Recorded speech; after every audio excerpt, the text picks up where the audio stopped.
adult learning new things. Did you know that medicine is not in glasses? Talk about this video Hey, that's cool going kids. viral on the Everybody is internet getting right this now wrong. of a Watch it woman on two who top came speed on if you here have to, because we who finna take a recently ride. discovered This is her Imani, A and lot she's of been people getting in my dragged all family across the have internet for and wear saying this. But what glasses. if I told you? understanding that she And never they liked and always she say, oh my recently gosh, I gotta literacy get and a new comprehension prescription here, for my but it's not medicine. coming You're from not her. having No, it's glasses. not. Imani's video is actually a really good example of what critical thinking and expanded literacy look like. And everybody making comments and videos calling her dumb, those are the people who failed the literacy and comprehension test that was right in front of them.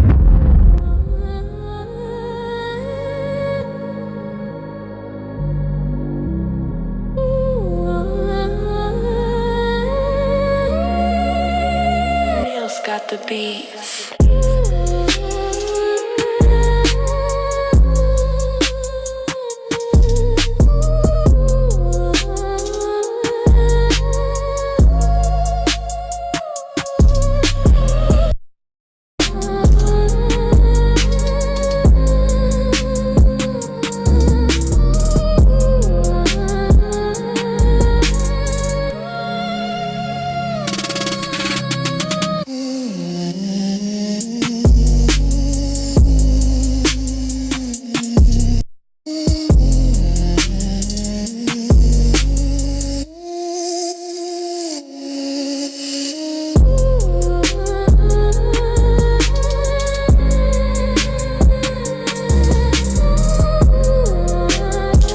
Thank you for tuning in to the Traumaless Podcast. Make sure that you follow, like, comment, and subscribe to all of our social media platforms at Traumaless Podcast. For those who don't have the time to watch us, know that we do have an audio version on Apple Podcasts and Spotify. If you'd like to support, go and cop the merch on our website at www.traumalessapparel.com, or you can donate to our Traumaless Cash App at Officially Traumaless. Links for everything will be found on the link tree that is in the description below. Thank you and enjoy the episode. What's good, everyone? Welcome back to another episode of the Traumaless Podcast. I'm your host, JR, and that's my co-host, Pat. Yo, what's up, everybody? So before we really get into the mental tap-in, we're going to allow our guests to introduce themselves, and then allow Pat to do his thing. So, Wait, I'm really a child because this shit just like started. Like we was like rolling. It was like 1 second we was all just sitting here, we was chilling, everything was cool. Then it got real serious, real fast. Like hold on, let me lock in. No lights, camera, action, nothing. Nothing. Like, we was just in it. Like what's going on, y'all? I'm Kevin F. Abbott, Lil Rich Broke Boy on TikTok. Yeah, I'm really excited to be here. Okay. Hi, everyone. I'm Imani. My name is Imani_JJC on TikTok, I believe. I'm also happy to be here. Very unexpected, but I'm here. Okay. Over here at the Traumaless Podcast, we like to do a mental tap-in, and during this segment, we really like to dive into how you feel. Not just like the surface, I feel good, sad or mad, but actually I'll pull it up for you as well if you want to take a look. But I just wanted to ask you guys, how you guys feeling today, and just kind of talk about like what it went into like how your week was. You got it for you. Thank you. Mm-hmm. Yeah, tell us how y'all feeling. How your week has been. Are we using this wheel as a guide? Yeah, you find an emotion that you're feeling with that you resonate. It's been a week, y'all. I was really sad the other day. I am going viral on the internet for something completely just senseless and trivial and, just so small. And it's very jarring when the basis of the thing online has absolutely nothing to do with who you are and what people know you to be and what your real life feels like. So I was really sad because there's no amount of words or fight in the world to try to make people be nice, right? Like, be nice. There's no amount of, trying to prove myself that's going to be like, but I'm not dumb, guys. So it's just like, I just felt sad. And people are really mean and cruel. Like, I was sad. But yesterday I celebrated my 30th birthday. And then I felt, thank Congratulations. you. Thank you. And I felt pure joy. Like all the people in my life, my parents, my partner, my son, like everybody just reinforced without even knowing what's going on online, because those people are not online. Like all the most important people to me just expressed their love for me, what I mean to them. They showed up physically and, in gifts and in honor. And so I felt complete joy yesterday and appreciation and gratitude. So very jarring opposite feelings I've felt this week, for sure.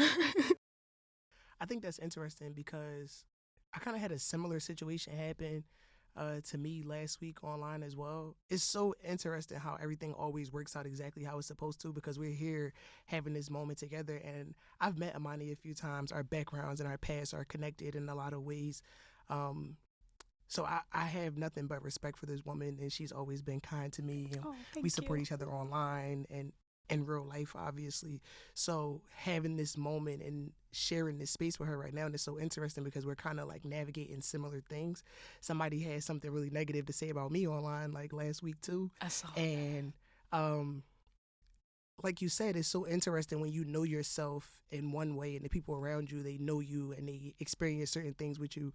But then people online are like speaking like they know you. Yeah. And it's like, damn, am I that thing that they're saying? No, you right be now? tripping. Like, hold up. Hold up.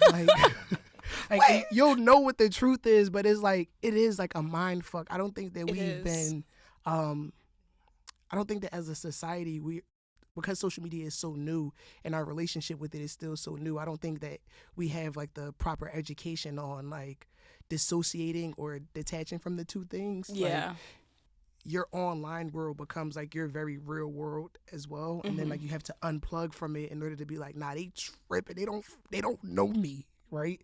So I think we shared that feeling of sadness, but I'm good, man. Like, I'm in a great mood.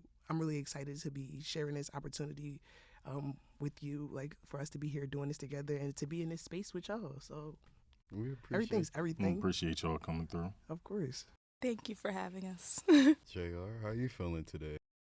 Content. I'm content. Like, I ain't really much to go to it. Like, we got out of work real early today. Went home, played the duty a little bit. Hey, don't judge me. But yeah, like, right now I'm just content. This week has been a chill week. It's just been going through the motions. So, yeah. Wait, can I ask a question? What's up? I think sometimes contentment has like a negative connotation. Is this like a neutral contentment, or is it just like more so I'm good where I'm at. It's not okay. It's not bad. It's not good either. Like, it's just like I'm okay where I'm at. Okay. Yeah. So did you Pat, tell us how you feel? I was, I was just about to ask. He's like, I'm how up you next. feeling today, Pat? Dog? I use alignment. I feel in alignment. I would say, I'm not gonna act like this past week has been peaches and cream. Like, I feel like when you're going through growth, there's the good side, but then there's also the challenges, the emotions, like the decision between the old version and the new version. So I've definitely had my ups and downs. I definitely been feeling it. I feel like we talked about that last week, just feeling that pressure. But from last week, and it's funny, it kind of led into like me going out Saturday is kind of what helped kind of like shift that energy of like me getting back onto like, focusing on the bigger picture. And then just even him bringing you through it, just I'm excited to hear your story. It's like every time something happens, it's like it makes my heart smile because I'm like, I know this is exactly what I'm supposed to be doing. So alignment is the word. I love that. I love that. Because you was just out of alignment last week. Yeah, Not I was ready telling to your punch his business. noodle. No, I mean, but They honestly, start telling all your business. no, I was ready to mean, punch bro in his noodle. Man. No. Damn, you can't even be sad around here. I wouldn't even say like I'm starting to learn like you're never out of alignment. Like everything, even the bad, like even when you are like not feeling the best, that's still a part of your alignment. Cause like you gotta learn how to navigate that to enjoy when things are good and peaches and cream. You gotta sometimes be without to learn how to build without certain things. So Yeah. It builds that balance and that gratitude. You're like, oh, I know what the opposite of this feels like. Yeah. So, with that being said, I guess I'll kind of start off with Kev. What was it, Saturday? Well, if y'all don't know Kev is on TikTok if y'all haven't seen. And one of the things that he does is creative workshops.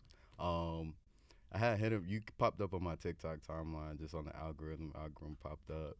And you had one event, I had reached out. It was something you were saying about emailing. I had reached out, and then you said you had an event on the Wednesday. Crucified for that. Huh? crucified for that email thing. But go ahead, finish. I'm cracking up. But nah, so you had an event on Wednesday. I was going to come, but we had to do the pod, so I couldn't make it. So then I seen you was doing another event on Saturday. I was just like, let me just do something different, like just pop out. I'm always looking to meet like-minded individuals. And so I really ain't have no expectations. And then it was at the library, one of my favorite places. So I was like, it's a win-win. Yeah. When I got there, I didn't know what to expect, but like it was like I said, I met a like-minded individual, and everything that you expressed, it's like you held up a mirror, and it's like I seen like the possibility of what being like what continuing to operate and following that calling, what it could look like, the possibilities of it. And a lot of the things that you mentioned align with things I've mentioned before. So I felt it was only right for you to come on the pod and, share your story. Thank you. I think that in this whole social media space, it becomes really clear like who's doing this for popularity and who's doing it for community. I never cared about being popular like in this space. I hate saying this because it's like people will be like, but I've been popular my whole life, right? Like I've done a lot of different activities. I worked a lot of jobs. I went to a lot of different schools. Like I was involved in a lot of programs. So I've built a circle of people who know me, who respect me, who enjoy my company. Like I've nurtured those relationships like my entire life since I was a little kid. So being popular like to strangers online, it really doesn't mean anything to me. I think the beauty and like the power of social media, what I use it for, and what I think makes it such a meaningful experience, like to connect with, is being able to find community and like-minded individuals. If I wasn't on social media, like you're not from here, and our paths haven't crossed. Like, not saying that they wouldn't, or that there isn't a possibility for that, but our paths cross through social media, right? And so I care about it for that purpose, right? To be able to find community and people who need the things that I need. Like when I started hosting the content crawl and like the meetups and the workshops and all of that stuff, it was partly selfish because I needed community, right? Like I didn't have people around me who like believed in creating content, or who were excited about making content, who wanted to do it. I was literally begging my friends to come places. I'm like, I will pay. I will get the train for us to go to New York, like whatever it is. I was literally like extending so many invitations to so many people all the time, and it wasn't like nothing was happening with that, right? And so I used social media and online and TikTok to be able to find community with people who needed that too, right? So I think that's the difference between like what I'm trying to do, and I think what like some other people are trying to do. Like no offense to them if they want to be popular on social media and use that as a catalyst to whatever they want to do, right? But for me, it has never been about the likes and the comments. I was excited when I got 750 followers on TikTok. My friends will tell you I was so genuinely excited. I said, well, damn. Like, I'm literally not even, like, I'm just on here just running my mouth, like, talking about things that I find exciting. And, like, 750 people listening to that was like, damn, that's a lot. Like, I had 1,000 followers, and I asked my friends if they wanted to go out to dinner. Like, I thought it was, like, something to celebrate. Like, Absolutely. I didn't care about, I still don't, like, about it, like, in the way that I think people probably would assume. It has always been about what you just said, like that whole community thing. So I really appreciate that we've been able to connect, and like that was one meeting, and now look, we here, and now I'm introducing you all to somebody that is a part of my community. Like when I initially started going viral on TikTok, Imani was very supportive of like a situation in a subtle way too. Like she didn't reach out directly and say, I got your back, right? But I saw it and I knew like she got my back, right? And so we're in community with each other, and then we've been in community with each other, and then now I'm connecting these communities, and that's what this has always been about for me. That's what I care about. Okay. And talk to us, introduce, Imani, talk to us why you felt, introduce her, like, why you. Oh, I got an introduction. So, my girl is just one of those people, like, I feel like when I listen to her videos, I'm always in tune and I'm locked in, because just from our passing online, right, I've developed such a deep respect for who she is as an individual. She's a mom. She takes pride in being a mom. I feel like I always connect with women, especially mothers, in like a real deep way, because I think so much love and intent has to go into being a mom. And so when somebody's doing that, like, and what I assume to be the right way, I'd be like, that's a good person right there. Like, automatically, like, I don't care what else you got. Like, you could be a psychopath for all I know, but like, if you're a good mom, you get like some points in my book, right? So that is the first thing. And then she's educated. My girl is smart. Like, she's smart, and she's not educated in a like a disconnected kind of sense. Like, you know how some people are so smart that they like. My girl has her ear to the ground. She knows what's going on. She's aware of social things and how that affects people's livelihoods, and she's always speaking on that and using her platform to be able to comment on that kind of stuff. And so and then we saw each other one time, like at the Fiddler Club. We were just like sitting there, and she was like, I follow you on TikTok. And I was like, she didn't even know. I talked about that for weeks. I was like, this girl I follow on TikTok, she saw me outside. She was like, I follow you on TikTok. And like, that was like a really exciting moment for me. So I just always fucked, like, am I allowed to curse?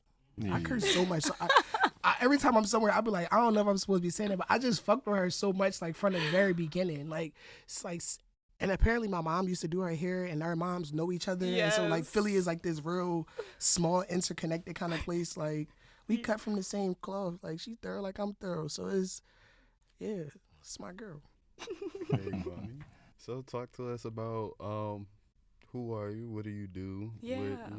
What's your story? Yeah, thank you. Let's see where I start. I'm from Philly, born and raised. That's North with an F, okay? With an F. North. No shame about it. I'm going to say it on every platform, my own as well. I think we got beef at already. Wait, where you from? I don't like Philly. Where you from? What? Wait, what happened? I don't like Philly. Why are you here? Go back to where you live. Where you from? This is the greatest city on earth. What do you mean? Nobody forced him to be here. Oh my God. Nobody forced him to be here. I'm originally from Chester. Oh, that makes sense. That makes sense. That's where I'm originally from. I've lived in Delaware for majority of my life. Okay. I moved to Philly like the past 2 years, like due to being in a relationship and everything. Y'all broke up? Yeah, we broke up. I moved back up. Well, no, that's not why I don't like Philly. I didn't like Philly even before moving up here. All right, go ahead. Like the traffic, terrible. A lot of the people, terrible. Crazy. But you know why the traffic is bad? Is because y'all keep moving here. I don't want to be here. Y'all. I ain't want to be here. So not too much over here. Like, I ain't want to be here. But yeah, it's out of pocket in Philly. Like, it's very gloomy to me. Like, it seems like a whole cloud. It's dirty. Please. I'm literally not with my people anymore. Like, I'm literally like clutching for dear life. What is happening? No, you know what's so crazy? I lived in Delaware, I've lived in Virginia Beach, I've lived in Jersey, I've lived in so many different states from my upbringing and even adulthood. I just moved back from Delaware last year. I was in Delaware for 4 years, the whole pandemic. And as a Philly native and somebody who's lived in other places, and my mom and my education has been expanded elsewhere, Philly is so unique to me, and I can say that because I've quite literally left the nest multiple times and come back. Philly is literally what you make it. If you hang around a block, if you hang around people that are so closed-minded and have no imagination, no purpose, no belonging, no sense of community, that is what Philly will be. But Philly, as a native, this is the most exciting and robust this city has ever been in my 30 years of life. Yes. It's so much going on. It's so much opportunity. I have friends in real estate. They're like, yo, do you know everybody from all across the country are like trying to get their hands on Philadelphia real estate? I've been telling Philly creatives are like, it's like I've met so many, Kev included. Like, there's so many business owners that are like, building community and like, yo, let's connect, let's partner. Like, there's so much happening in Philly. And if that's not your reality, you might gotta like fine tune and put yourself around people, places, and things that inspire you more, because there's a lot going on in this city. to that beautiful point, things. when we met on Saturday, I literally said everybody is having the experience that they want to have. Like, there's so many positive things going on. There's so many positive people. I feel like if you are not having a good experience, and not to say that you're a negative person, I don't want to like put that on Not you. at I don't all, know yeah. you. So I don't want to imply that that's what I'm saying. But I think that because there are so many positive things, and there are, like she said, so many positive communities, people building space and all that stuff. If you're not having a good time, I think you probably could just put a little more effort into seeking out those spaces. Because it's good shit. We lived in Philly when it was a miserable time. Absolutely. We know miserable Philly. Absolutely. This is not it. This is miserable to me. Well, I'm so sorry. I'm 'Cause, so this- sorry. It's not my For me, experience. I'm I'm an having a ball. ambivert, so I could be inside and outside. Okay. Like, You know, no, things I said y'all, just- y'all both shut the hell up. Wait, are you a Virgo? No, I'm Capricorn. Okay. But yeah, just like the commute, cause I work at the Philly airport, so trying to get in the morning time, trying to get out of Philly, getting down there, and then even try to go home, cause I lived in Godfrey, so it's just without traffic, it's like a 30-minute drive, smooth, but it's always traffic. So therefore, 45 minutes to damn near an hour. Like, I don't like traffic. I ain't have to deal The with traffic has like never that. been this bad. Yeah, so No, it's terrible. Rush hour starts at 12 o'clock. No, yeah, seriously. like, It's that's never why been it's like this for bad. me, it's like, yeah, nah, I can't do this. Too many people on top of each other. I don't like being crowded. All that. That's why I'm like, yeah, no, I'm cool off Philly. I get Yeah. it. Big But cities, otherwise, yeah. like I know that it is a lot to do in Philly. Like, people love coming to Philly because it's a lot. It's just too much for me. Nah, I'm cool. Yeah. Okay. It might But not go be for ahead, everybody. continue. Yeah, I don't want to you get are. too far. Oh, okay. Oh, yeah. yeah. That's No, what that podcasts do. That threw the whole. We were locked in, and then he said that we went left. No, I'm not gonna lie. I was ready to go. I'm like, I'm from Philly. He like, what? I hate Philly. I said, whoa. Does he not know who he's with right now? Like, I'm like the deputy mayor at this point. Planted on the forehead. Like, what? Muffled. Philly tattoo right here. Like, what's They was ready happening? to go. Muffled. Bro, what? Y'all was about to jump because No, we y'all- wasn't even gonna jump y'all because was I feel gonna like jump that's me. the stereotype of like I just think that in this season in my life, I'm not spending no time where I ain't celebrated, where I ain't wanted. You said you hate Philly. I feel like you hated me. I was ready to go. I don't really be having no issues with Philly people like that. It's just once you start driving, now that's when I have an issue. Okay, that's Okay. I can I feel that way about LA, so I get it. I mean, yeah, you know, I can accept that. The traffic is terrible. traffic is terrible. I can It's accept that. overpriced. You know. Dirty too. All right. He Like, started drinking. I'm gonna move us along. Go ahead, give us something positive. So, all right, tell us Philly about you. native. Yes, I have a beautiful son, so I'm somebody's mother. yes. Okay. No drama. I went to Temple, graduated Temple, a degree in PR, ironically, like communications. I'm very good at communicating. You know, I know the internet doesn't think so right now. I work in finance, plot twist. And then literally a year ago, November 2024, I was in my very comfortable, very nice apartment, and I'm like, life is good. My son is happy and thriving, and he's in all these activities, and, you know, I am loved, and, you know, I work out 4 or 5 times a week, and I eat good, and I look good. And something in me was like, I don't know how I feel about this contentness. What's next? What's next? Like, okay, on paper, I check certain boxes. Like, you went to college and, you know, your kid is all these amazing things and he has a great report card and, you know, okay, you fine shit, girl. But what else? So at that time, my family and friends, my community would always be like, let me work out with you. Let me work out with you. And it was jokes about like my abs and stuff. And I'm like, well, you can just come work out with me. Like anybody can. And at that time, I was starting to really fall in love with Pilates and solid core. Well, at that moment, I was like, you know what? I think I want to start a career in fitness. That's literally what I did. I said, what's in front of me that I can control? I have a clothing business. I was like, let me start an activewear line in my business because that's something directly in my control right now. I got samples, put it up on my website. Less than 2 months later, photo shoot, everything, boom. Now I sell activewear. Now when I'm working out, creating content, I'm making sales in my own stuff. Yeah. Then solid core auditions happened top of the year. I saw it in January. I auditioned February, got the call back. We want you. We're opening a new studio, Newtown Square. I got that job, started training for that. And at the time, I was building community in the fitness world as well and working out with people, like even strangers, just like writing me like, hey, girl, like I see you, invited some people. I would love to. And it just started snowballing from there, just month after month after month, all year long. I started Pilates training and got my certification for mat. And literally now, a year later, I just opened the doors to my very own Pilates studio. And it's just like, here I am. I've become a solid core coach, a Pilates instructor, Body Still T. Yeah. And no, I just got to throw that out there. They say clock that. Clock that. No, but it just stemmed from just being content and not knowing not knowing what to do with that contentness, because I knew that I wanted more. Yeah. I got a question. So how did you, I heard you mention a little bit, but how, like, I kind of picked up on how you navigated it, but can you talk a little bit about how you navigated that space? And like,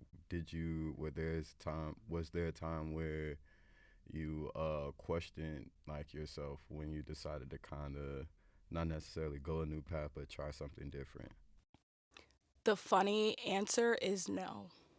And that's something I've done my whole life, right? Like, even I became a mom my 3rd year of college. And like, even just that alone, the guilt you put on yourself doing something like that, having a 1.5-year-old on your hip at your college graduation, it's a proud moment, but nobody knows the heaviness I put on myself, the hard work I've endured, and the doubt I've put in myself of, maybe you shouldn't do this, or maybe you don't deserve this success because you didn't do it the right way. So this was the first year of my life. And even I had to have some talks with my son. Hey, baby, Mom, I'm going to take over basketball practice on Tuesdays and this, because I gotta find something for me. So this was the first time I didn't allow myself to tell myself no. I didn't allow myself to say, just do it later. I didn't accept any doubt. I just got up and I did every day. I worked out. If not worked out, I trained. If not trained, I taught. If not taught, I rested. Rest. Child, be careful. Be careful, please. Please don't say nothing wrong. Oh my God. Please don't say nothing wrong. They gonna eat me up. Damn. We all linguists and geniuses around here. Like, you can't. I think this is a perfect segue to something that I wanted to say. I really appreciated how when you described yourself, you spoke of yourself in affirmative words, and you gave yourself compliments and you bigged yourself up. I think that people are so used to minimizing Black women, right? Y'all got to be honest about y'all dislike and hatred of Black women, because that's what it is. Misogyny and misogynoir, it got y'all in the chokehold, okay? But I think people are so used to Black women shrinking themselves or belittling themselves, or society doing that to them, that when a Black woman gives herself compliments and say, I look good, I'm smart, I'm educated, I got this going on, I think people start getting offended. And it's like, absolutely, she ain't lie. Like, why is that not like socially acceptable to say? So I really appreciated how easily you're able to do that for yourself, because I just think that's beautiful. Thank you. It took work. It took work. I mean, I was a nerd my whole life, honor roll student, like went to public, private, and charter schools in and outside of Philly. Mom didn't play about education, but life takes a toll on you. There's people that put their own beliefs on you. There's people that make you feel a way when you maybe didn't even feel that way yourself. And like I said, becoming a mom early on in life at 21 really put something on me that I was very tough on myself. The world didn't have to be tough on me. I became hard on myself. And I've worked way too hard to love up on myself the way that I do. The internet, however many stitches y'all do, whatever nasty comment, I promise you, it don't hold a torch to the work that I've done for myself. Clock that. Yeah. It ain't nice, though. It was not nice. It's not nice. It was not nice. It's like, yo, even with the work that you do, bro, it's still like, well, damn, all of that. Like, But you know what? On the flip side, so if you're not aware, I went viral on TikTok because I said, "Oh my gosh, I learned how glasses work." Do you know how reading eyeglasses work? Like, do you know how? Well, you're wearing glasses. Do you know? Do you know the science behind how glasses work? It's just Okay, wait, hold on, wait. Do you know? No. Do you know? Okay. I didn't know either. I don't actually wear glasses. None Okay. of the people in my life knew either. I didn't know. I just found out because of this situation. The video, right? Yes. So, wait, not to cut you off, and I do want you to tell us, but I think that the part that made me so upset about this situation was that it became a teachable moment that let everybody tell it. They all knew. I'm literally in the room, and there's 4 people, all 4 of us. None of us knew that. Y'all still don't know. And the only reason why I know is because she was vulnerable enough to say I didn't know something. that she didn't know and that she learned something from it. Yeah. But so when you hear it, you're going to be like, you looking right now, you like, what? Because it's dumb. It's so dumb. You waiting for it to like get real deep. It's not going to get deep. It's dumb as shit. Get deep. Tell them what happened. I saw a video of a guy, still don't know if he's an eye doctor or not, but he's like, hey, there's no medicine in your glasses, just FYI. And I was like, huh? My granny said there's medicine in glasses, right? Like my black 80-something-year-old great-grandma said there is medicine in glasses. What are you talking about? And it's also called prescription glasses, and I think that most people associate prescriptions with medicine. A lot of older people, yes. Me too. You say prescription, I'm thinking you're going to go to the pharmacy and you're going to pick up some sort of medicine. Yeah.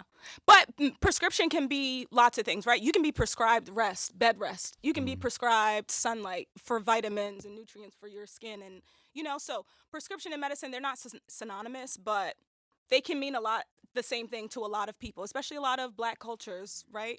And people were trying to say that it had nothing to do with black culture. Like, literally, one, black culture is not a monolith. We know that, right? But I'm not ashamed to say my great-grandmother has a 6th grade education, right? Like, she was born in the 1930s, Like, she didn't even have access to proper education at that time. What are we talking about? So if she tells her great-grandkid that there's medicine in glasses, don't put it on because it's going to mess up your eyes, you as a kid, you're going to be like, okay, I've never worn glasses, never touched them, I never said, let me do research on glasses. So when I saw the video, my curiosity, which is how I learn things, I'm a natural, I want to seek out information. I went online, I did some research. I learned how glasses work. It's just shaved glass. The prescription is shaving the glass. There's no medicine like coating, there's no chemical, there's no none of that. It's just shaving the glass.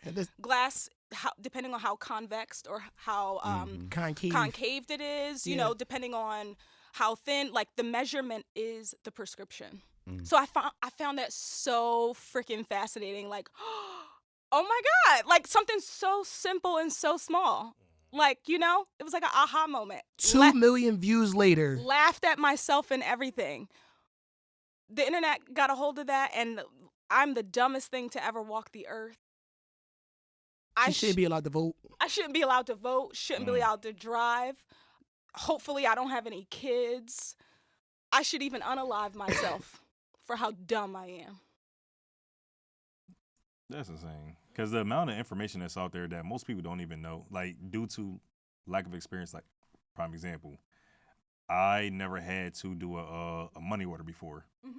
Because you had no experience in it. It was, yeah. I brought this up to my sister asked me, hey, I need you to go to go get a money order from me. I'm like, how do I do that? Yeah. I'm 18 during the time. She like, you how old don't know how to do a money order? I'm like, well damn.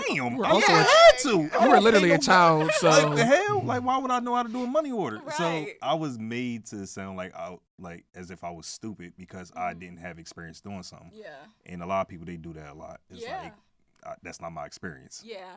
And it's newsflash, I don't think there's any one of us who knows every single thing. You're talking about a person who just got out of learning about anatomy for the human body for my Pilates certification. Do you know how many bones are even in your body? What are you talking about? I didn't know how glasses work. Sue me. I just learned, I'm scared to even say it because the internet, but I just learned that there was a difference between PMSing and actually being on your period. I just learned that 2 days ago. Premenstrual cycle.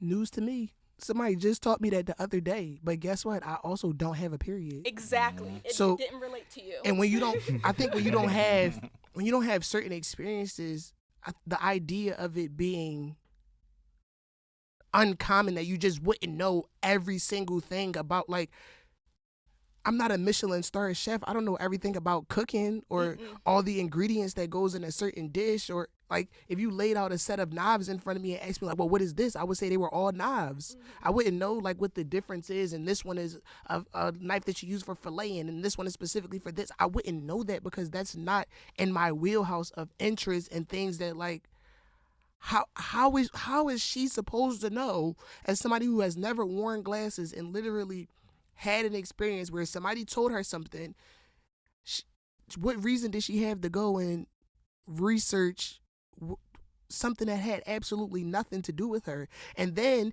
obviously it wasn't such common information that a professional, right, had to make a video and explain it. If she was the only person who thought that there was medicine in glasses, then nobody would be saying it. Yeah. And that's the thing. His comments, too, like the original creator of the video that sparked my interest, his comments was like, but my granny said, so I don't care what you say. Like, people was laughing, joking, having a good time. Right. Like, dude, I don't care what you say. Like, you still on this? Like, why you lying to us? Like, Right. they was having a ball. So, like, my mind literally was just like, and then I was going to the pages of certain people that were writing really nasty stuff. Like, oh, this the No Child Left Behind stuff, all that good stuff. Yeah. I'm going to the pages and I'm talking about people like no shade, no disrespect. All tea, all People shade, who look like all they never offense. leave the house to get sunlight. People who look like they lift more burgers than they do weights. People who, and that's observation because I have eyeballs that I don't need glasses for. Like, these are people who We are genuinely in school. just from if they even had post, because you're not even confident enough in yourself to even just post yourself online. Yeah. You want To to have drop a that at? presence. You want to drop the at? Yep, at is Imani _JJC. Nah. You want to drop Oh, the at for the person. people? Yeah. Ah, You want it to was drop so that many. at? It was so many. It's No, it's literally millions. too many people. It's 2 millions. million people. Because I saw this video last night because I kept seeing, like, people talking about it, and I kept seeing it, like, come up, and then, like, people started making videos, like, in her defense, right? And I started, like, doing more research and, like, looking into it more, and I was like, yo, it goes back to what I just said a little bit earlier about misogyny. People were not criticizing that man who presented the facts in the same way that they were criticizing this black woman, because y'all hate black women, and that's the reality. So I was digging deeper into it because I'm like, why is this such a, like, bro, if I went to the Friends Select Schools, private Quaker school, only one in Center City, Philadelphia, $28,000 a year, I think. If I sat on this couch and told y'all all the things that I don't know with my Friends Select education, y'all would think that my mom paid for, I mean, she did pay for it, but y'all would think that she did some type of scam that Ty set up in order for me to get there. It's so much stuff that I don't know. And that's okay. And I'm so, like, I think the part that makes me even more befuddled by the whole thing is I think that curiosity, right, and being willing to admit what you don't know, I think that that's a power. sign of intelligence. Like, how am I supposed to ever know anything other than what I know if I'm not willing to say that I don't know? Like, when I was in 9th or 10th grade, I realized that I don't know geography. I still don't really know geography, right? But I've been able to learn more about it because I was comfortable with saying, like, I didn't know that Italy was like the little boot looking one. I didn't know that, right? Until somebody, like, said it to me, and then now I'm able to identify Italy on the map. But if I wasn't comfortable with saying I don't know this thing, then there wouldn't. If she wasn't comfortable with saying that she didn't know, then I still wouldn't know. And I wore glasses. I got that message from so many people. Like, girl, I wear glasses and I had no idea. Me either. You wear the engineer behind the camera wears glasses. He didn't know either. It's okay. I promise you. Is this the game? It's okay. No, like, we cannot know. It's not okay, Nate. It's not okay. It's not okay. I can't leave. It's okay to not know. Briefly, tell the people, because I don't think you told them what you did or kind of like, what you do and. Okay. I think we kind of touched on it a little bit, but I could like dive deeper into it. So I host these events called the Content Crawl. Basically, the objective and the goal of it is, like I said, to be in community with like-minded creative individuals. And also in the spirit of, and like kind of piggybacking on the topic of like being okay with not knowing things, there are so many things in the city of Philadelphia. I made a video to this point. I made a video saying that the Declaration of Independence was written down the street, and I was at City Hall, right? And there were people literally DMing me like I didn't know that the Declaration of Independence was written in Philly. There are people that don't know what the Declaration of Independence is, because when they wrote the Declaration of Independence, started off with "we the people," right? That didn't apply to black people. So if a little black boy from the hood of North Philly or wherever he from say, I don't know what the Declaration of Independence is, what's wrong with that? I mean, granted, they're supposed to like teach about it in school, but they're also teaching this in the same breath that they're trying to erase our history. So if I don't connect with the part of it that you want me to know because you're not giving me the part that I want to know, then what's wrong with that, right? Like why is that such a hard concept to believe that like somebody could have checked out during this very, very, very white part of history that didn't include us, and they said, well, I don't care, right? And then now they hear it from me, somebody who looks like them and speaks in the same dialect as them, and like we got the same vernacular, and they like, oh shit, that's cool. That's thorough. The Declaration of Independence was written in Philly, and now they know that because we have to be comfortable with saying that we don't know things. And so my events, I'm always really intentional about the places that we explore. We've been to Rittenhouse Square, Center City East, Center City West, all over downtown. And then I host the editing workshops inside of like libraries or like educational facilities, because I want people to get this sense that editing content, being content creators, it is a serious thing, and there is education that's required for it. A lot of transferable skills connect to content creation. You become a marketer, you become a publicist, you become a copywriter, you become a researcher. Like, so there's so many things that you do in content creation that you can transfer over to other areas of life. And so I always try to add an air of legitimacy when we're doing educational workshops by being in these spaces that lend themselves to curiosity and education, because we just don't know everything, and that's okay, right? And so that's a big part of what my platform is about. Like, I went and did a tour of City Hall. There were people in the comments saying that they've lived in Philly their whole life and they've never been inside of the City Hall building, right? I went up there 10 feet under where the William Penn statue is, and that all came from a sense of curiosity and me saying, I don't know what's going on inside of this little office that says visitor center. I'm technically not a visitor because I've lived here, but my curiosity allowed me to just walk in there anyway. And then I learned that, like, not only can you go and tour the tower deck or whatever the case may be, but you can also do a full tour of City Hall as well. And then I took that, I guess, lack of knowledge or ignorance, if you will, I took that and I packaged it for people to be able to see themselves in me.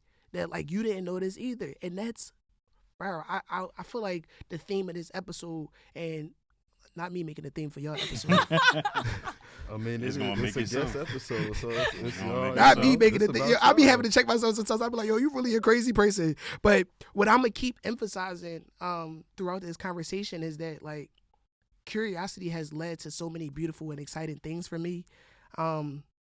Even with like. Well, hosting the events initially, I was like, I just want to see if I could get like 2 or 3 people to come out and hang out with me and like make content. And then I was like, oh, people said that they need help with editing. Let me see if people will come out to a library at 5 o'clock on a work night and edit videos with me. Like that all span from curiosity. And I'm really excited about how all of that is mobilizing. And it would have never happened if I wasn't comfortable with just being curious and ultimately not knowing and not having all of the answers. Even when I do my work, you were there. I was like, oh, this is a really exciting thing because I was thinking about doing it this way, but now we should probably approach it from this way. I'm not running around pretending like I know everything, Because not only is that not helpful for me, but it's not helpful for the people that I'm in community with. Because if I present myself as having all the answers, right? What about somebody who has had less opportunity, less access, less resources, less community than me, right? How are they supposed to say, damn, I don't know? If I'm presenting myself as somebody who knows everything and they looking to me. Like, if I'm the motivation for these people, which I don't know how the fuck that happened, but like I'm excited and I'm appreciative and I'm grateful. But if I'm supposed to be the motivation and people are looking at me for answers and like, oh, he gave us these facts about Philly and da da da da, but then he was wrong in the joint. That's cool. I'm okay with that because I want them to know that it's okay for them to be wrong. We all could be wrong and learn and just vibe and it's cool. The problem is when you're wrong and confident and you're wrong and are not open to being right and being corrected. Yeah. Especially by your community. Yeah. That's the problem. Yeah. But for somebody to admit, hey, I'm human. I want to learn.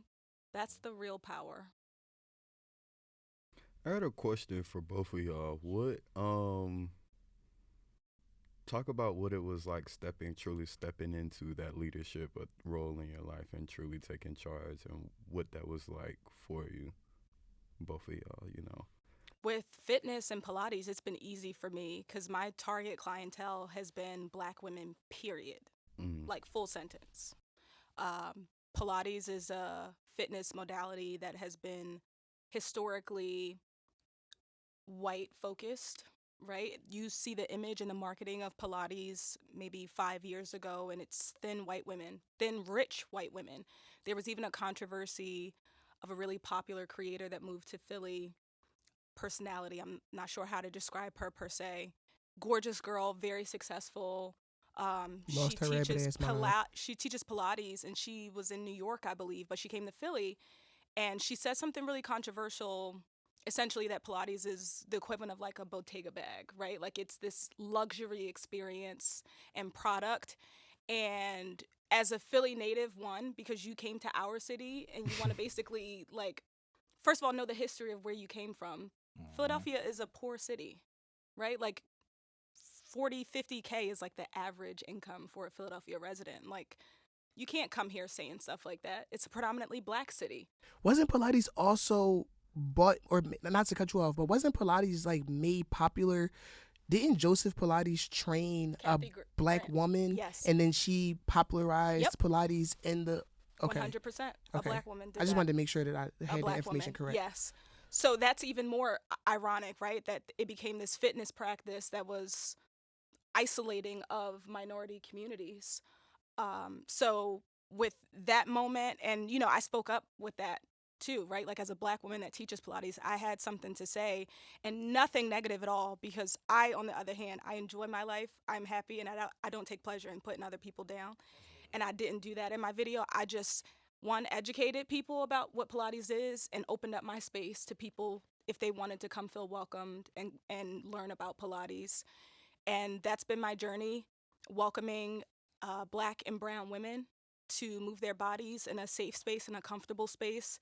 It's not your typical Pilates room where you just like suffer in silence. Like, I don't know if I'm doing it right and this kind of hurts, but I'm gonna just suffer through it. No, it's like, girl, that was hurting. All right, cool. All right, this is what we're gonna do instead. All right, you can't do the knees, no worries. We're gonna do it this way. You know, like we got love and we got, Pilates is about your spine, right? A big part of Pilates is spinal flexion, spinal extension, your breathing. So if we as Black women are a lot more curvier than many other ethnic groups, right? If I'm telling someone to lay down on their spine and to straighten out their spine, but they got an ass so big like the sun, I gotta be a professional and know how to like. I have to know. I love how we just reference music all the time as Black people. Like not a trainer reference. I have to know how to help that client to get as close to a neutral spine as I can because it's not her fault that she has a big behind. Like, go, sis. I love that for you. But, like, you shouldn't do Pilates because you got something that God gave you. You know, like, no. Like, and, you know, there's certain people that come with me, knee surgeries and all kinds of stuff. And it's like, oh, my gosh, my body, I've never felt this good walking out of a fitness class. So it's just literally applying like my education and my experience and just my existence as a Black woman and what it means to walk around this world as a Black woman, that I'm able to bring that to fitness to just make people feel comfortable being in their own skin. That's what empowered me in my journey. Know what we gotta do, Pat?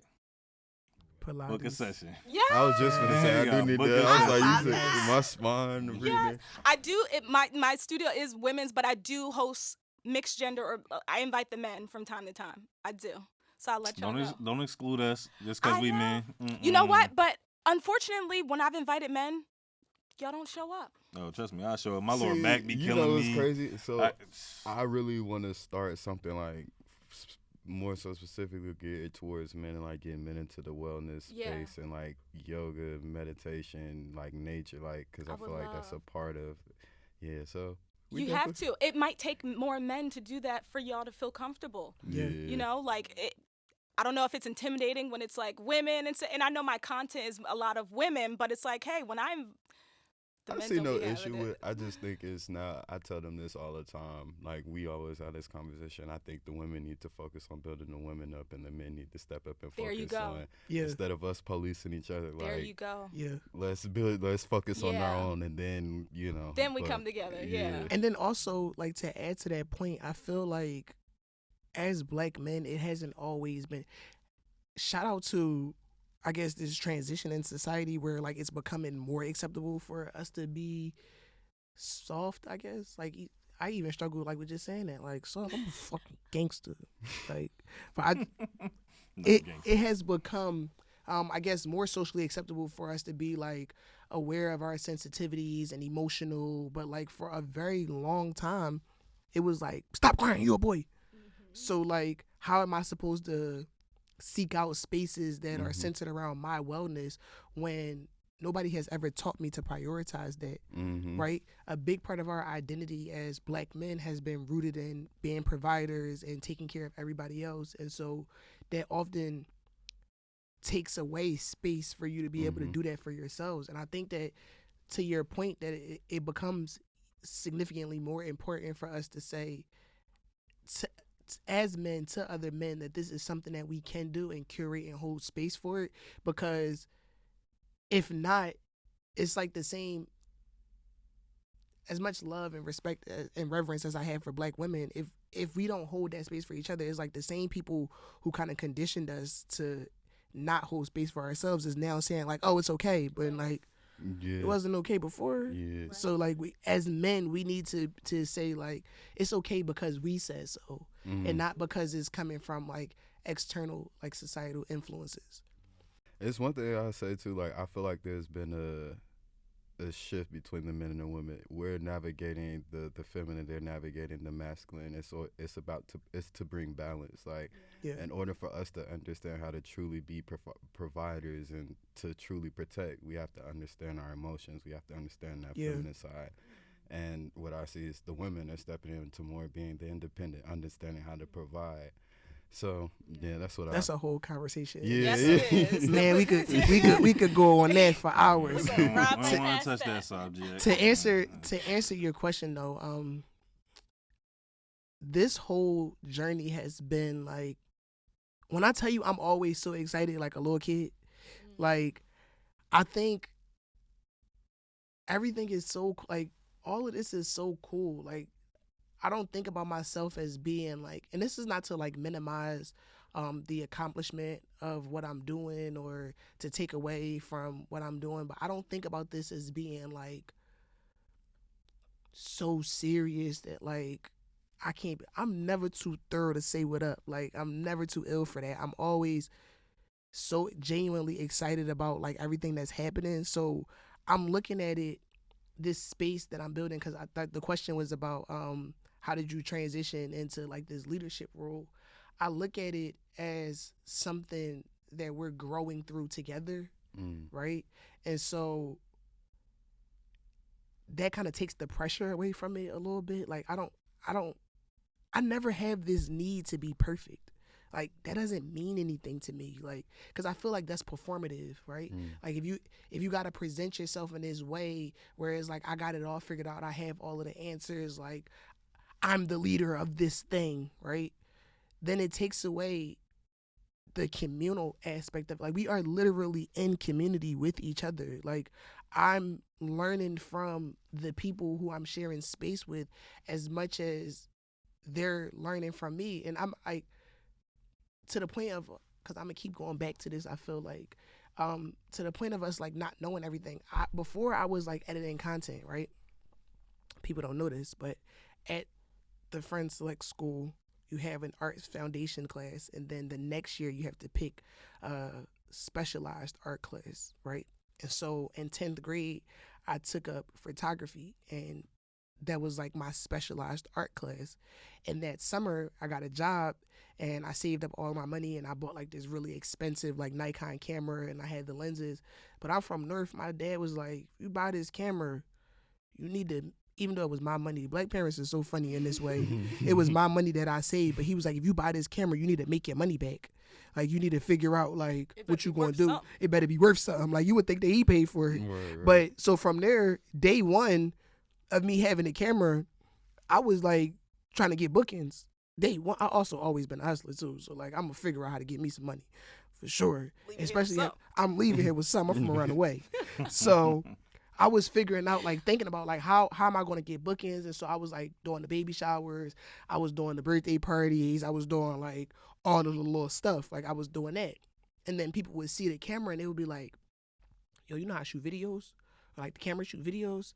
And in my mind, I'm like, there's so much more equipment that's required for that. Like, it's not the same thing. Like, even though video is just motion pictures, in my head, I'm like, no, I need like the big shit. I need all of the equipment. I need all of the tools, the lenses, and all of that stuff. So for a long time, I'm like, no. But then people were all, like, they became, for a photography booking, they'd pay you like $50 an hour. You ask for more than that, you pushing it. Hold up. For the video, they start being like, I'll give you $200. You could come for an hour or two. So wait, you said I can make $200 off the 1 hour, but I only could make $50 if I was just doing pictures? So then I started using the camera to shoot the videos. But then I didn't know what I was doing with the video, so I had to really learn how to edit.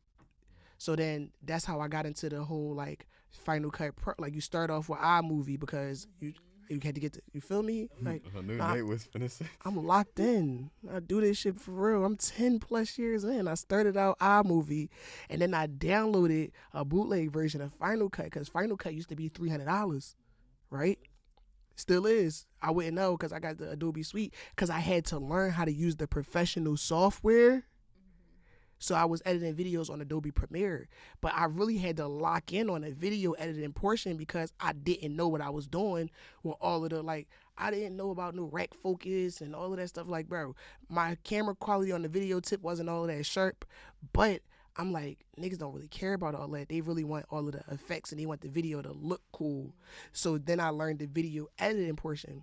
So after spending all of this time, like, editing videos with, like, professional editing software, you give me a phone, I could work my way around this. That's not that hard, right? So I say all of that to say that this specialized skill set that I have in video production, it came from lived experience. So when people come to my events, then they're coming to learn that, right?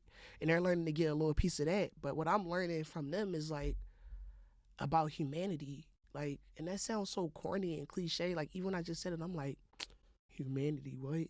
But no, that's really what it is. Like, I'm literally learning about, like, what it means to be a human being, like, navigating uncharted territory and, like, doing things for the first time and being curious and putting yourself out there in space with strangers and, like, having reluctance to do certain things but still trying it anyway. So, like, I'm giving them the experience of the 10 plus years of video editing, but then they giving me all of their life experiences about the things that they've been through and the experiences that they've collected.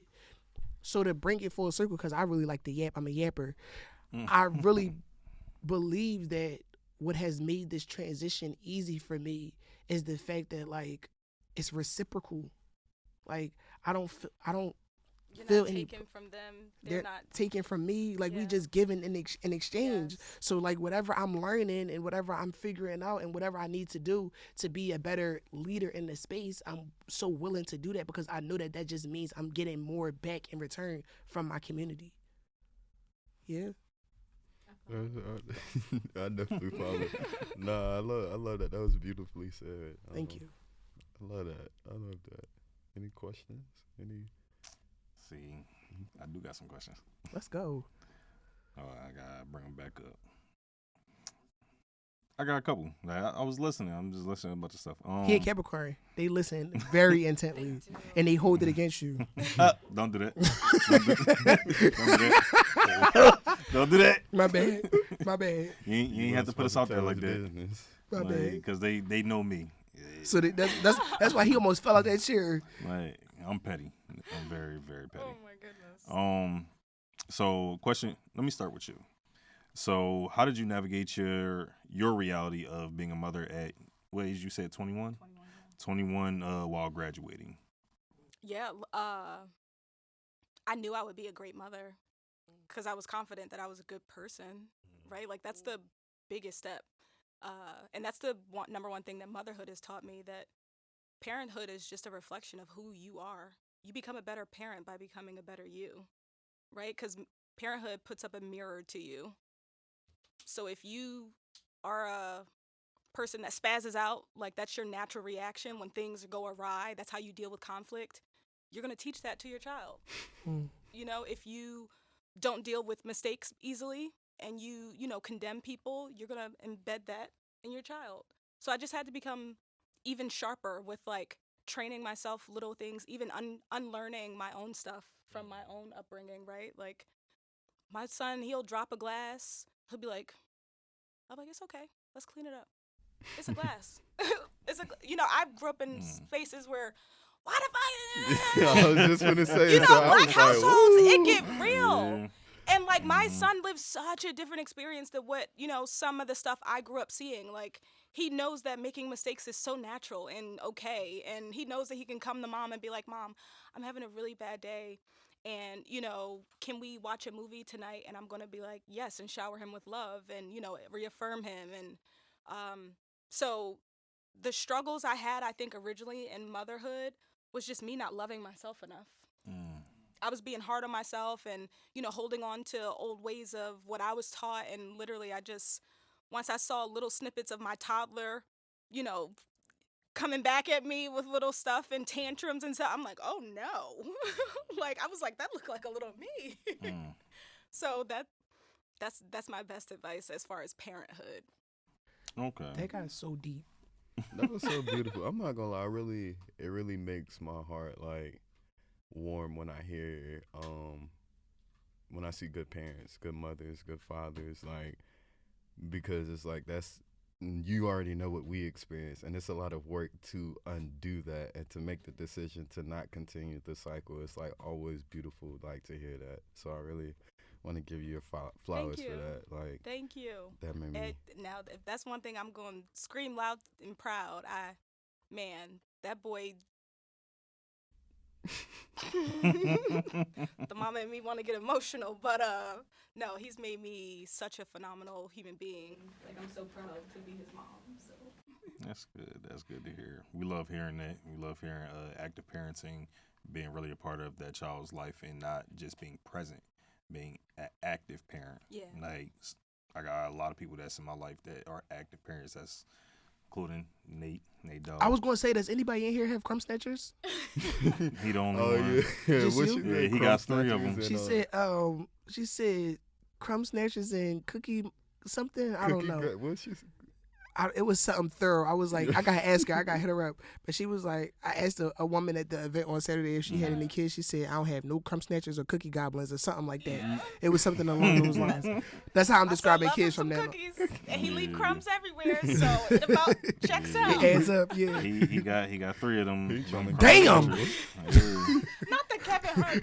Yeah, that's my guy over there. Like, yo, he be coming to work tired as hell because of them crumb snatchers. Nate be happy on Wednesdays because this is free time away. Like he be mad when we yes. don't record. Mind you, I clocked and said that the Capricorns be listening and they be telling all your business. And 2 times on 2 separate occasions, he just told your business and he told yours. Hey. So it just checks, right? Hey, listen, I never denied it. I just said, why you put me out there like that? But anyway, on to the next question that I have for y'all. What made y'all choose the path that y'all are on? It chose me, honestly. Okay. I was gonna say I was gonna ask. I didn't ask you nothing. I mean, no, it really. So prior to doing like hosting events and like workshops and stuff like that, I was doing client services, and this year specifically, I learned that there's a lot of opportunity in this space, like AKA you can make a lot of money, and so I had kind of got in a rhythm where I was like doing my thing. Right, I was like making some good money, and I realized in doing that, it's crazy because like you see documentaries and like people talk about stuff like that. They be like, "Yeah, I was making all of this and and I left." You like you a damn fool, right? Until it becomes you, and then you're doing something that you don't feel fulfilled in. And like I'm not gonna lie, I would never want to go back to it, but I had a ball when I was poor, like a ball. You a Capricorn, so you don't know how to be a bum properly, but like I was a proper. So true. I was a proper bum. That's so true. I was a proper bum. No, listen. No, No. Let me get You don't know my life, man. No, listen. The Capricorns, like Capricorns, yes. they. One thing that I respect about them is never going to go but so far. Like they not. Me on the other hand, I will take it to hell. I was such a bum. I was the kind of bum where like, if I didn't have the money for the weed, right, I would go over my friend's house that I knew was going to spark up, and I would just chill around all day because I knew, so I could be in a rotation. And I knew I was like a bum so good that I knew when certain friends had certain shit going on, right? Like I knew people food stamp schedules, so I knew like when I could get a good meal from certain people. I knew when certain friends got paid, so I knew that like they was gonna really roll up. Like we was about to listen. It was Christmas. Listen, I was a proper bum. I knew what was going on. Like real, like I listen. I knew what was up. So like, Oh my God. I had a ball. Like, you know, if I had to go back today or tomorrow, like I know that I'm very confident that I'm not going to die. And because I've learned some more things and I have more things to offer into the space now, I probably can have more fun. With that being said, I'm never going back to that life, right? But that's an out of pocket statement to me. It's very real. Listen. So I was making a lot of money, and then I was like, man, this is not fulfilling. Like I was perpetuating ideas that I didn't want to perpetuate, and then I was feeling like this content that I'm making is not even real, it's fake, right? So I was like, I have to do something that like fuels my spirit. Like I need to do something that like makes me feel good about what I'm contributing to the world. And so I just kind of took some time to like figure out like what I wanted to do. And then like I said, I kept asking people to like just hang out and make content.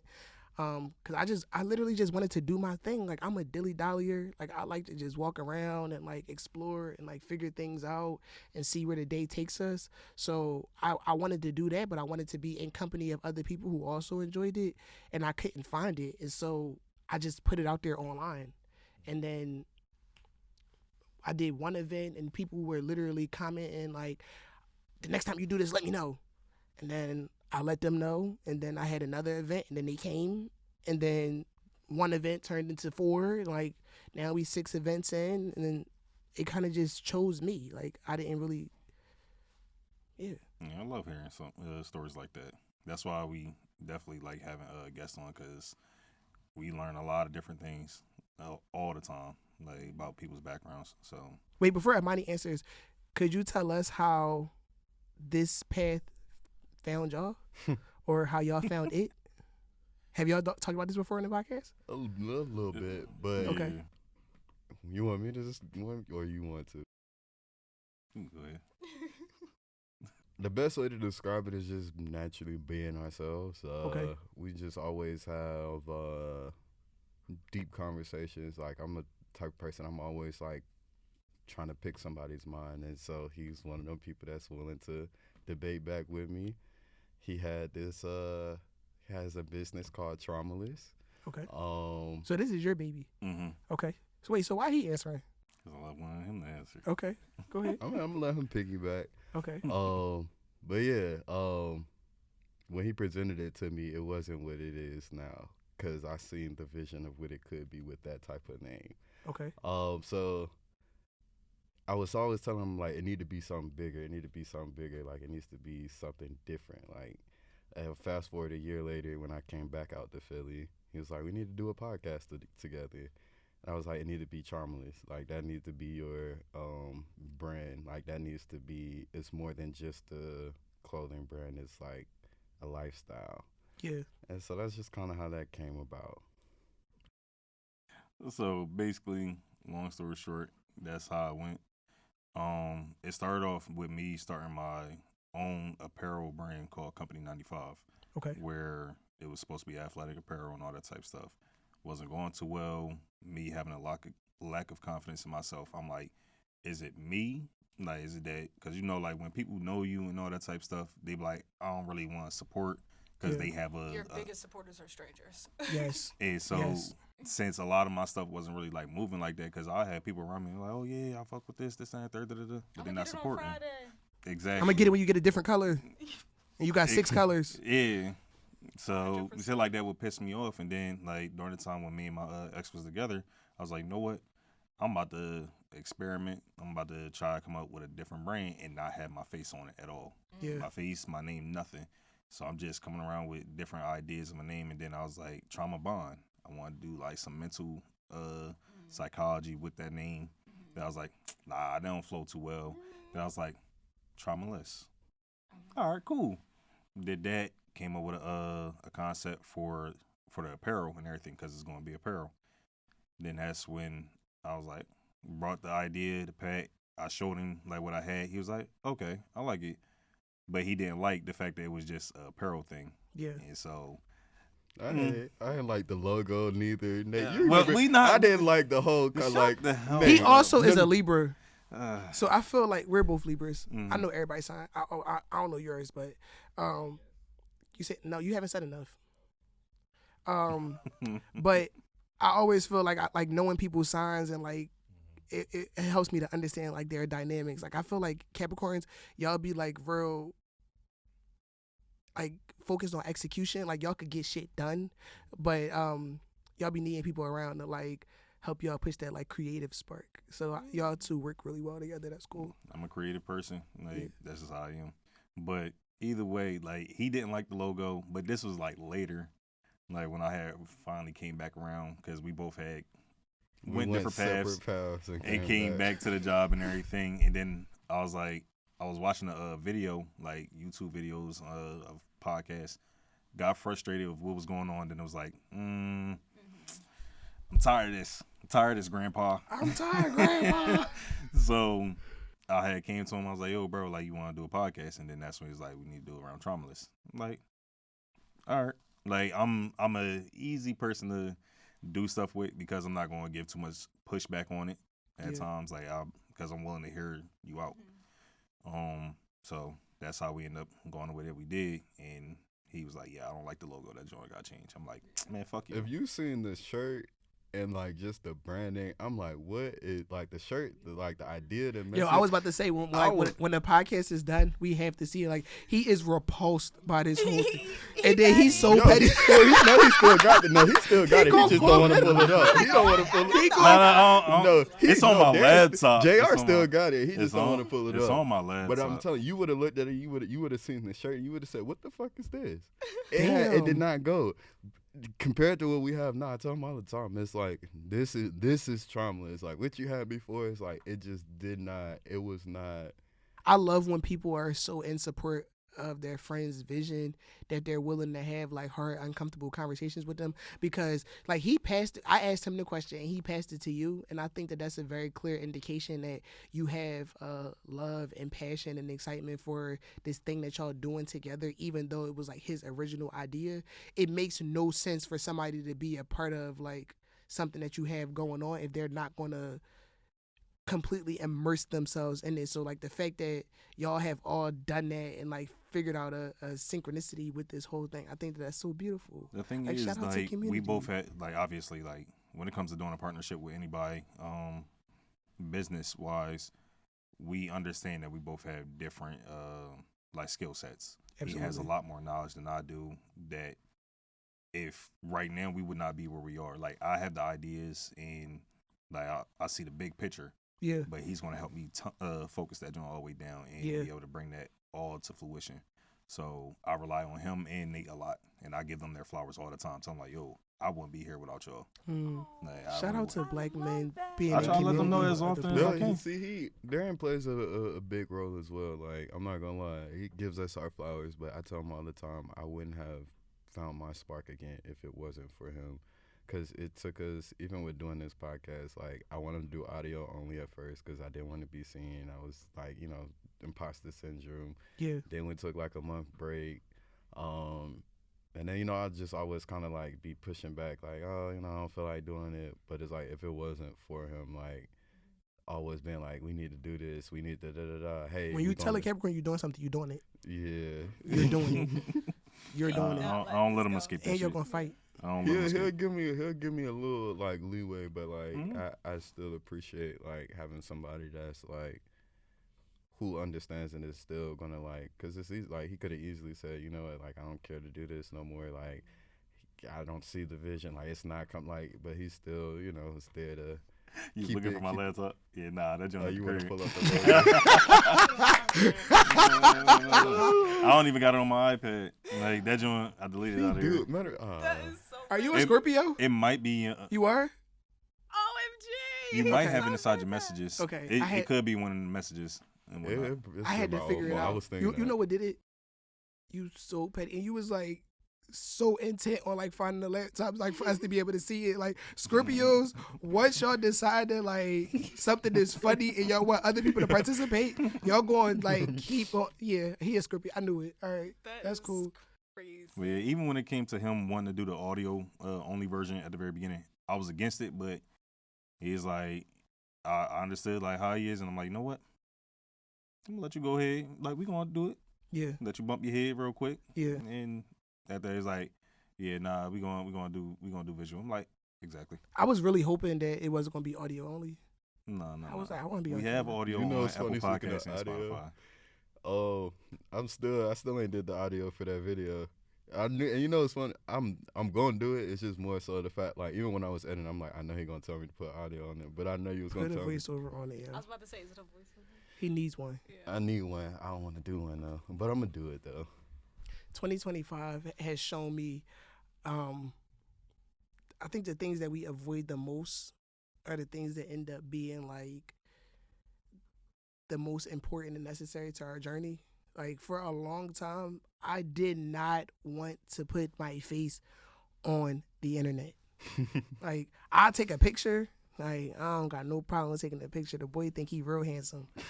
But as far as like video and then like my speaking voice, like the fact that I'm doing a podcast right now and like talking into a microphone, this is like really healing something for like my inner child because I always hated my voice.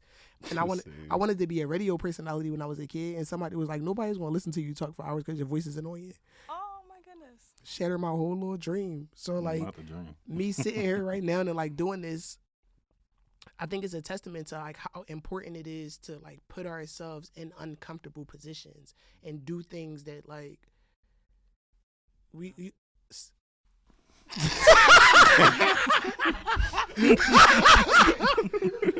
found it? That's all he cared about. he was no. Screw this episode. Yo. Where's the picture? He said, I actually don't want anybody else to ask anything. He said, y'all trying to get deep and revert this shit back to a podcast? Yeah, no, no. we need a reaction to this logo. Can we see so that we can like, So no that was fucking designed. That's way. the logo down here. Okay. no way. Yeah. Okay. Yeah, that was the logo then, and I'll show y'all the difference. I'll say the moment y'all told me y'all have a podcast and y'all told me the name of it.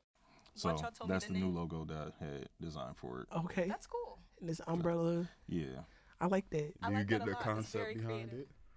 I'll let Behind you the- explain the No, concept I if you want want you. to. It's your design. Behind it being an umbrella, Mhm. I have So- ideas. Let's hear it. Let me hear what you think the concept behind it is. What I think or like Yeah. what I've gotten from it. Yeah, what Mhm. Um, what you got from that? So I like when I think about an umbrella, I think about an umbrella as being like a shield from weather. From some people would like carry umbrellas around like for the sun. So whatever inclement, harsh condition that you in, like the umbrella is like a shield from that. And so maybe like being traumaless or figuring out ways to navigate your trauma becomes like an umbrella, like a protectant from like different life experiences and things that you're trying to accomplish, I guess. That Don't was say a nothing. beautiful articulation. I want to hear what you Show him felt the from other it. one with that raindrop. No, Kev perfectly articulated what my mind was trying to put together in words. Thank you.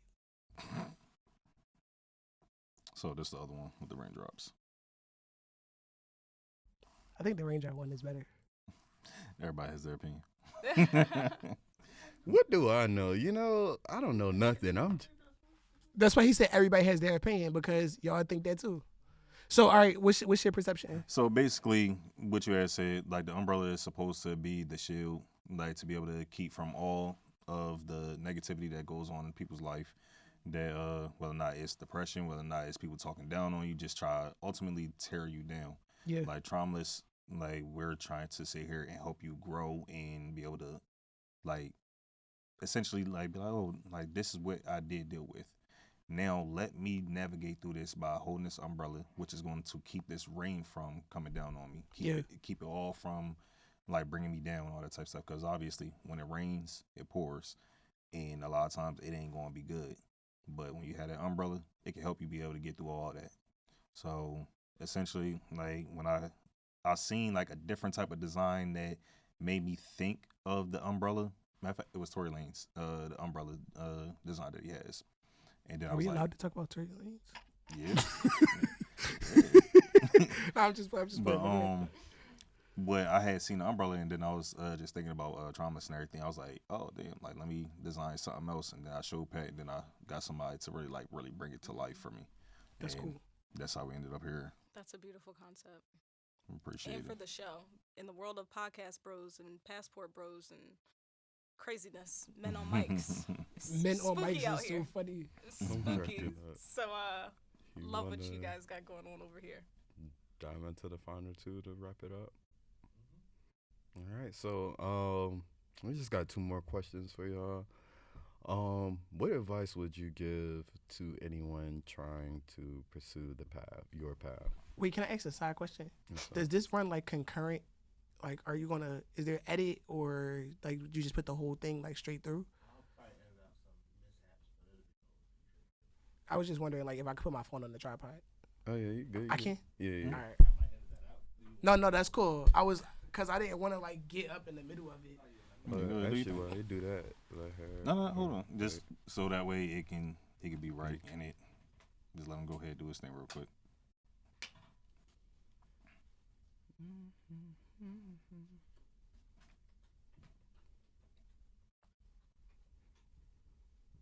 So who cooking? Matter of fact, can I come through for a plate? Stop asking people for plates. What? I know I'm a mama, but I ain't cooking. I still lean on my mama and grandmama. I ain't reached that part of adulthood yet. Look, I'm like, who's the new? I ain't the new adult just yet. All right, so we back. We back. All right, what's good? Ashley not cooking. I'm gonna have a talk with her. Anyway, ask that question again, Pat. So what advice would you give to someone trying to pursue this path? Nobody knows shit. Do whatever you want to do. It's like, I think from my experience, right, when you deal with like a certain kind of people who have made a certain amount of money or reached a certain level of success, they never really have criticisms for you trying, right? If you go to a rich person right now, you say, I want to start this business idea, and they may have some questions for you. They may have like, some advice, but they're not going to tell you that that's a dumb idea. That's never going to happen, because the same curiosity that you have with this new thing that you're trying to start is the same curiosity that they once had, and they know how it worked out for them, and so they're always going to be in support of that. The only time that you get anything that's the antithesis to that is when it's people who haven't pursued their dreams or don't believe in the potential of your dreams, and they trying to speak negativity over what you're trying to do, right? And so why would you want to take advice from those kind of people anyway? Nobody knows shit. Do what you want to do, right? As long as you're not hurting people, As long as you're being kind, as long as you're being intentional in your efforts, as long as you not taking space from other people while you're trying to create space for yourself, do what you want to do. That's the advice. I love that. Me in the fitness space, especially as a Black woman, I'd say if you're a Black person in America, and especially if you're a Black woman in America, there is no such thing as the market being saturated. No such thing. There's not enough of us in any space. Real estate, media, fitness, you name it. There's not enough of us. You know how many years we've been oppressed? You know how many years we've been told no? You know how many years, we just never even had access or even the inspiration or the idea or the encouragement to do? No such thing as saturation. So don't think about you being the 10th Black Pilates instructor that you've seen in your city. I don't know how many Pilates instructors I know now that are Black women. It's a whole community of us. We go to each other's classes. We promote each other's businesses. We have shared clients. They're like, oh, I'm going to Imani on Saturday, and then I'm going to Ja on Monday, and I'm going to Jay. That's what we do. There's not enough of us. And anything you do, just how I said with parenthood, it's a reflection of you.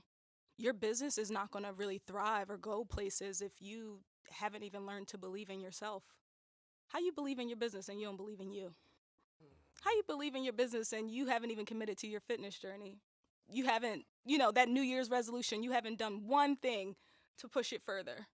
So you really have to be your own, everything, your own encouragement, superhero, critic, first love, best friend, all of the above. It's everything starts with you. You trying to call me fat? That's what you trying to do? Nope. That's what you trying to do? He's fat. He need to put the Twinkies down. Nope. It's not even the Twinkies. It's the Reese's. Not that's what he got from the message. No, seriously. Not that's what you got. Yeah, I that's guess what I wrong heard. messenger, wrong That's messenger. what I heard. She Wrong called me messenger. fat. Mm-hmm. Get your fat ass in the gym. I'll be in the gym. Not everybody could just. You can.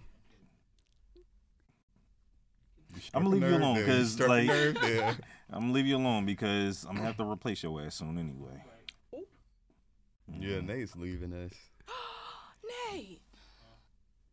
Mm-hmm. Actually, before you go, you now owe us an episode. Yep. In front of the camera. You damn sure You do. have to. Oh, that would be before, so nice. There's Matter of fact, witnesses. you and your wife. Yeah, exactly. On we want to the have panel. But anyways, you want to ask the final question? No, I'll let you go ahead. I'm gonna close it out. Oh, okay. This bromance is so beautiful. No, the ADHD that has existed in this is dichotomy the word, Yeah. right?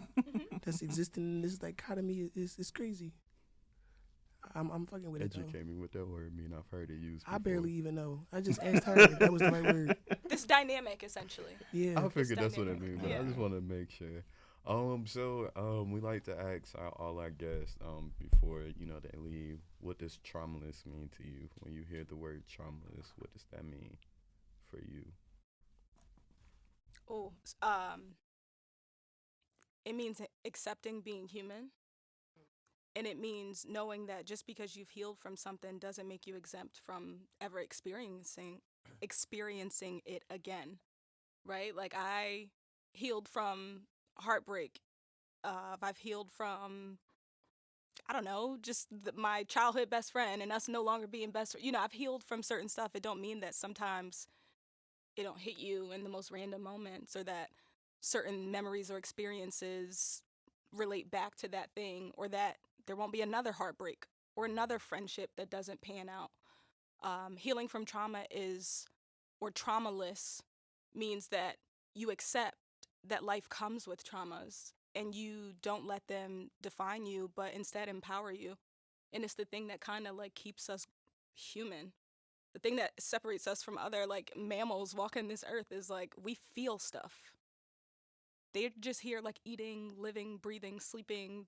That's, a part of the life cycle, but we feel stuff. We have conscience. We get sad and happy, and that's a beautiful thing. There's this quote by one of them presidents, I don't know which one it is, but it says there is dignity in struggle, right?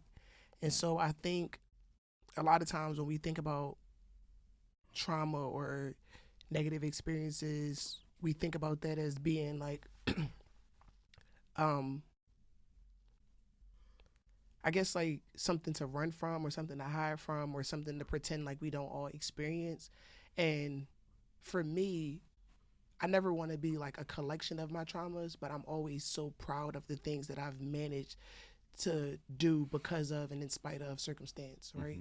And so I think about Traumaless as being like proof that I'm capable of like doing difficult things, even when like that shit get hard and it get real, right? And so like life isn't about the absence of hardship though. It's about like how are you able to take those experiences and how are you able to take those traumas and whatever it is that you're navigating and still make something beautiful of it. So that was like the thought process that I had. 100%. Well said. Okay. Well, before I close this out, please give them your names and where they can find y'all at on social media so they can be able to show love. Kevin F. Abbott, and the F is for front door. Follow me on Instagram at Kevin, KEVIN, F as in Frank Abbott, like the elementary, ABBOTT on Instagram. And then on TikTok is Lil, LIL, Rich, RICH, Broke, BROKE, Boy, BOY. We appreciated that. I did. He taught me how to spell, y'all.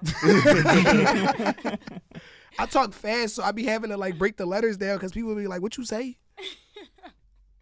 I'm Imani. Hope to see you in Pilates soon, especially if you're a Black and brown woman that's been wanting to try, have been scared. Literally all of my classes are filled with at least half the room being first-timers. So I'm starting to think I'm the first-time whisperer. On Instagram and TikTok, it's Imani.JJC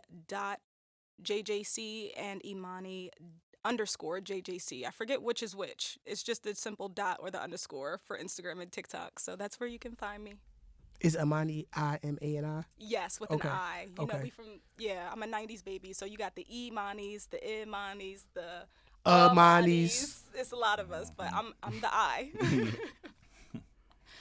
All right, that's all the time that we have for today. If you like this episode, please make sure that you follow, like, comment, and subscribe to all of our social media platforms at Traumaless Podcast. If you'd like to show support, go to our website at www.traumalessapparel.com or donate to the Traumaless Cash App at officially Traumaless. If you'd like to actually do all that, all the links will be in the link tree that's in the description below. So, everybody, see you on the next episode. Peace. Peace. I love his little moderator. Yo, he get like my man gets in it. And we came to turn it up. And it ain't over, so just hang over till the gang is up. Get the bacon, shake and bounce, and the shake and break and make it money till the bank is up. And the shawty keep him busy with it, keep it dizzy with it. Love it when she getting jiggy with it, and she throw it all around, trying to spin around, but it ain't over till it's over. We ain't finished now. And she winning now, getting figures now. Tell her get 'em now, put it in her mouth. I'ma hit it now, hit it, split it, kick her out. Put her in the crowd, shout her what it's all about. In the midst of the mischief, this kid just did it different. Taking pictures with my friends and all my sisters. A couple blisters from the Vicks, I couldn't get it, but still I put it on my mind. Now it's time, let's bounce. Bounce, bounce, bounce. And it's about time, so let's bounce. Let's bounce. Bounce, bounce, bounce. And it's about time.